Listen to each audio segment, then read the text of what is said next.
मेरी कुंडली खराब है मनोज जी, मेरे जन्म की कुंडली इतनी खराब है कि मैं रात के 12 बजे पैदा हुआ, और जब मैं रात के 12 बजे में अवतरित हुआ तो मेरे पिताश्री खुशी से फूले नहीं समाये, सीधे जोशी के पास आए और जोशी से बोले, हे जोशी, हमारे घर सुख व्याप्त हुआ है, हमें पुत्र रत्न प्राप्त हुआ है, उसका भविष्य जता, उसकी तू कुंडली बता। जोशी ने कहा कि 11 रुपए लाओ और उसके जन्म का ठीक ठीक ठीक ठीक समय बताओ। हमारे पिताश्री ने 11 रुपए देकर कहा, काली अंधेरी भयानक रात थी, ठीक 12 बजे की बात थी। यह सुनते ही उसने अपना सिर पकड़ लिया, बोला, साहब बहुत बुरा हाल है, यह तो महाविनाश काल है, तमाम मुसीबतें सामने खड़ी हैं, घड़ी की तीनों सुइयां एक दूसरे के ऊपर चढ़ी हैं, घड़ी की तीनों सुइयां एक दूसरे के ऊपर चढ़ी हैं, ये लड़का विनाशकारी है, जहां जाएगा नाश हो जाएगा, जहां कदम रख देगा विनाश हो जाएगा। चौधरी साहब नाराज मत होना, यह मैं नहीं, इसकी कुंडली बता रही है, इसकी कुंडली भगवान कृष्ण कन्हैया से मेल खा रही है। अरे वे तो भगवान थे इसलिए झेल गए, फिर भी जन्म से पहले माता पिता दोनों झेल गए। अरे वे तो भगवान थे इसलिए झेल गए, फिर भी जन्म से पहले माता पिता दोनों झेल गए। इतना सुन, जैसे ही मेरे पिताश्री ने सुना, उन्होंने न पीछे देखा न आगे, वो मुट्ठियां भींच कर भागे। घर आकर उन्होंने मेरी माँ को मेरी कुंडली बताई। मेरी माँ जोर से चिल्लाई, इस लड़के को अभी मार डालो। वह बेतहासा चीख रही थी, उसे अपने आगे जेल दिख रही थी, उसे अपने आगे जेल दिख रही थी। उसे हथकड़ी और बेड़ियों का डर था। मेरा मामा उस दिन मेरे ही घर था।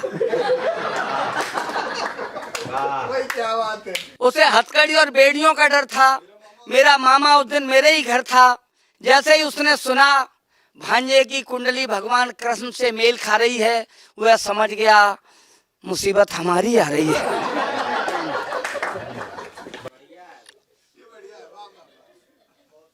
उसने समझ लिया कि मुसीबत हमारी आ रही है। वह सिर पर पैर रखकर भागा। और मैं सच कहता हूं, वो इतना घबराया कि मैं 62 साल का हो गया, वो आज तक लौट कर नहीं आया। वो आप लोग हंस रहे हैं मेरे भाइयों, आप लोग हंस रहे हैं। ये मेरे दर्द भरी कहानी है। मेरी माँ ने आज तक मुझे प्यार नहीं किया, न वो कभी दुलराती थी, न कभी चूमती थी। उसकी आंखों में मेरी कुंडली घूमती थी। यह लड़का विनाशकारी है, जहाँ देखेगा नाश हो जाएगा, जहाँ कदम रख देगा महाविनाश हो जाएगा। उसने 11 साल तक मुझे विद्यालय नहीं भेजा। जब आप जैसे समझदार लोगों ने समझाया, लड़का घर पर बैठा है, 11 वर्ष का हो गया, शिक्षा कहाँ पहुंच रही है, और तुम अपने बेटे को घर पर बिठाई हो। तब उसने सारे देवता मनाए, गणेश जी, शंकर जी, विष्णु जी, यहाँ तक के शनिश्चर देवता भी मना डाले। एक ही दिन में 11 पैकेट अगरबत्ती के चढ़ा डाले। तब उसने मेरे पिताश्री के साथ मुझे विद्यालय भेजा। और मेरे पिताश्री भी मन में भयभीत, उनके मन में शंका, द्वंद्व। और जैसे ही मैं स्कूल पहुंचा, हेडमास्टर मर गए, स्कूल 13 दिन के लिए बंद। मैं बिल्कुल सच नहीं कर, मैं बिल्कुल झूठ नहीं बोल रहा। मेरी ये कुंडली है, सच कहता हूँ मेरे भाइयों। मेरी कुंडली इतनी मेरे पीछे पड़ी रही कि मैं जो गुरुजी पढ़ाते थे मेरी समझ में नहीं आता था, और जो मैं गुरुजी को बताता था वो गुरुजी के समझ में नहीं आता था। ऐसा कोई पीरियड नहीं जाता था जिसमें अध्यापक हमें मारने लगाता था। और जैसे ही कक्षा में आते थे गुरु, हम पिटना शुरू। अधिकारी जी बैठे हैं। जैसे ही कक्षा में आते तो गुरु और हम पिटना शुरू। एक दिन मैंने अपनी माँ से कहा कि माँ, हम फांसी लगाएंगे लेकिन स्कूल नहीं जाएंगे। हम सारी रात रटते हैं और जैसे स्कूल जाते हैं हम सब भूल जाते हैं। मेरी माँ ने कहा, बेटा, न इसमें तेरे दिमाग की कोई कमी है न कसर है, दरअसल तेरे ऊपर तेरे बाप का असर है। न तेरे दिमाग में कोई कमी है न कसर है, दरअसल तेरे ऊपर तेरे बाप का असर है। उन्होंने बड़ी मुश्किल से यह शब्द कहे थे। तेरे जन्म से पहले तेरे पिताजी 3 महीने तक पागल खाने में रहे थे। अरे मुझे जैसे इस बात का पता लगा, मुझे बड़ा क्रोध आया। हमने सवेरे ही थैला उठाया, मैं सीधा स्कूल आया। हमारे गुरुजी ने पूछा 4 और 4? हमने कहा 10। फिर क्या था? बस। गुरुजी ने उठाया डंडा, हमने डंडा पकड़ लिया, मैं गुरुजी पर अकड़ लिया। हमने कहा गुरुजी अब नहीं पिटेंगे। क्यों पिटें? कहाँ का न्याय है और कैसा सितम? पागल खाने में रहे पिताजी और पिटे हम।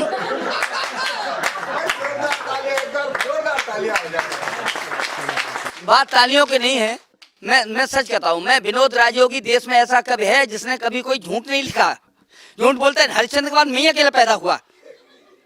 अब मेरे गुरुजी, मैं कहता हूँ सच, मेरे चाचा जी बैठे हैं, मैं आपको सच बता रहा हूँ, मेरे गुरुजी मुझे इतना प्यार करते थे, इतना। आज के गुरुओं की मैं नहीं कह सकता कितनी फीस लेते हैं, क्या पढ़ाते हैं, लेकिन मेरे गुरुजी बिना फीस के मुझे इतना पढ़ाते थे, इतना पढ़ाते थे, इतना प्यार करते थे कि 3 साल से पहले तो मुझे किसी कक्षा में पास ही नहीं होने देते थे। और प्यार तो इतना करते थे कि कभी मेरे बिना वो कहीं जाते ही नहीं थे। एक दिन हम और हमारे गुरुजी दोनों साथ थे, हम जा रहे बारात थे। हमने कहा गुरुजी टिकट ले लें, तो गुरुजी अकड़ गए। मजबूरी में हम भी बिना टिकट रेल में चढ़ गए, और जैसे इंजन ने दी सीटी, डब्बे में घुसाया टीटी। और हमें तो पता था सारी रेलगाड़ी बिना टिकट जाए नहीं पकड़ी जाए, अपनी तो कुंडली खराब है, हम टिकट लेके भी जाएं तभी पकड़ जाएं। जैसे इंजन ने दी सीटी, डब्बे में घुसाया टीटी। जिन पर टिकट थी वे अकड़ गए, हम बिना टिकट पकड़ गए। और गुरुजी मौका ताड़ कर सीट के नीचे बढ़ गए। टीटी मेरे पास आया, गुर्राया, बोल कहाँ से आया है, टिकट क्यों नहीं लाया है, क्या तेरे गुरु ने तुझे यही पढ़ाया है? हमने कहा शट अप, हमारे गुरु ने हमें क्या पढ़ाया और हम क्या पढ़े हैं, ये उन्हीं से पूछ, बेबी बिनाट के सीट के नीचे पढ़े हैं।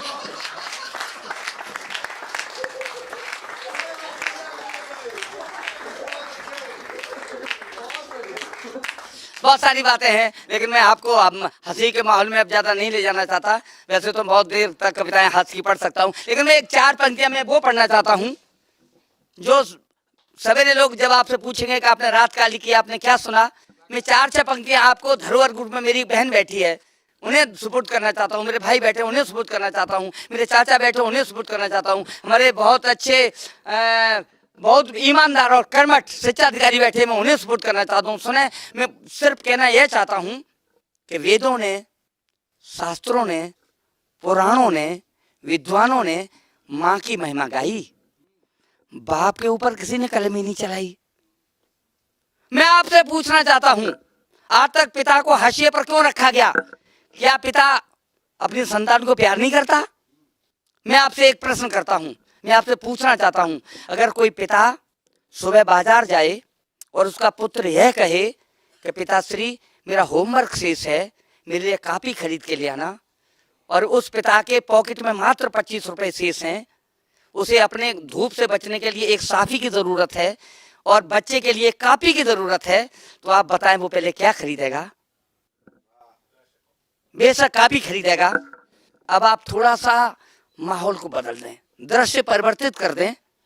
माँ बाजार जाए, उसकी भी पॉकेट में 25 रुपए शेष हों, उसको भी अपने पुत्र के लिए कॉपी खरीदनी हो और उसकी एक लिपस्टिक खत्म हो गई हो, वो पहले क्या खरीदेगी? बेशक लिपस्टिक खरीदेगी। आपका विचार बिल्कुल नेक है, यही मैं भी कहना चाहता हूँ। पहले लिपस्टिक खरीदेगी और घर आकर पिता से कहेगी टूटी साइकिल उठाओ और बेटे के लिए कॉपी लेके आओ, और पिता जाएगा और कॉपी लेके आएगा। कुछ लोग तर्क यह देते हैं कि माँ बेटे को 9 मास तक गर्भ में रखती है। मैं आपसे पूछना चाहता हूँ, जिन दिनों में माँ बेटे को 9 मास तक गर्भ में रखती है, उन दिनों माँ चैन की नींद सोती है, लेकिन पिता को नींद नहीं आती। वो नहीं 9 महीने सोता, बेटे का क्या नाम रखूंगा, बेटे को कहाँ पढ़ाऊंगा, बेटे को जज और IAS बनाऊंगा। और माँ तो इसलिए सो जाती है कि मुझे तो कुछ करना ही नहीं, जो कुछ करना है बाप को ही करना है। मैं वहां से पंक्तियां उठाता हूं और आपकी तालियां बटोरना चाहता हूं। मेरी बात सुन लेना, अगर मेरी बात अच्छी लग जाए तो मुझे ताली मन देना, कविता को ताली मन देना, मनोज जी को ताली दे देना जिन्होंने मुझे बुलाया है। सुनना, मैम, है किसका अधिकार अधिकतम, करके देखो शोध। ध्यान देना, ध्यान देने की जरूरत है। कविता है किसका अधिकार अधिकतम, करके देखो शोध। त्याग पिता का बड़ा है या फिर माँ की बड़ी है गोद। माँ देती है जन्म, दूध भी माँ का पीता है, किंतु पिता से पूछो जो उम्मीद में जीता है। किंतु पिता से पूछो जो उम्मीद में जीता है। माँ रहती है पास, पिता रहता बेचारा दूर। माँ हो जाती तृप्त, पिता होता कितना मजबूर। पहली पहली बार पुत्र जब पैदल चलता है, माँ का छलके दूध पिता का खून उछलता है। पहली पहली बार पुत्र जब पैदल चलता है, माँ का छलके दूध पिता का खून उछलता है।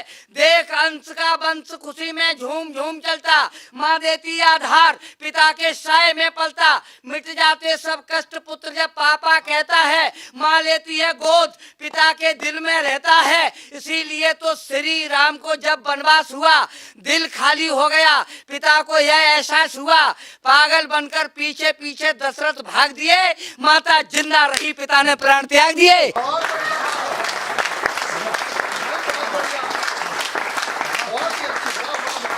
ये थे भैया विनोद राजयोगी, और इन्होंने हंसाते हंसाते बहुत सारगर्भित कविता कही है। पिता की महत्व को जिस तरह से उन्होंने बताया है। मैंने कहीं 4 पंक्तियां लिखी थी कि धूप कितनी भी हो साया नहीं खोने देता। धूप कितनी भी हो साया नहीं खोने देता। राह कैसी भी हो बेबस नहीं होने देता। बेचकर अपना लहू चाहे वो रोटी लाए। बाप औलाद को भूखा नहीं सोने देता। बाप औलाद को भूखा नहीं सोने देता।